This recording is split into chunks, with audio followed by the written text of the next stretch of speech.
ውሑስ በዓል ናጽነት መበል 30 ዓመት ኣብ ውሽጢ ወጻኢ ትርከቡ ህዝቢ ኤርትራ ዮሃና መበል 30 ዓመት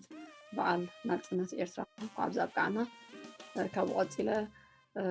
ክብረት ተዓዘብትና መድሃኒ ተኸስተ ሰኣላይ ቀባኣይ ሎሚ ኣብ መደና ተረኺቡ ንእሽተይ ቃለ መሕተት ከነካይደሉ ኢና ኣብ ኣስመራ ተወሊደ ዓብየ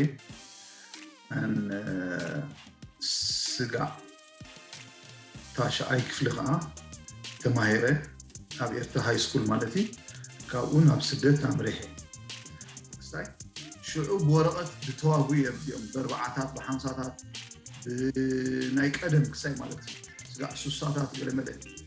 ካብኡ ሽዑ እቶም ሰለስተ ድማ በዓል ካብ ይከኣሎ ማለት ተጋለጥ እሳቶም ከዓ ደም ስለ ዝኸፈሉ ብደም ከፊሎም ብ30 ዓመት ተዋጊኦም ነፃም ኣምፅማ ማለት እዩ ሕጂ ንዓቶም ብቀይሕ ደም ገይረ እየ ነቶም ሰለስተ ድማ ነቲ ዋርሳይ ንዕኡ የረክቦ ኣለዉ ሓደራ ኢሎም ሕጂ ነዚ ጃዝ ተጀሚሩ ጥራሕ ኢደሎ ምስተወድአ ድማ ክስታን ገብሪና ኣብ ናሽናል ጋለሪ ውድድር ክትኣቱ እያ ናተይ ኢማጂኔሽን ገይረ ምክንያቱ እቲ ናቱ መልክዑ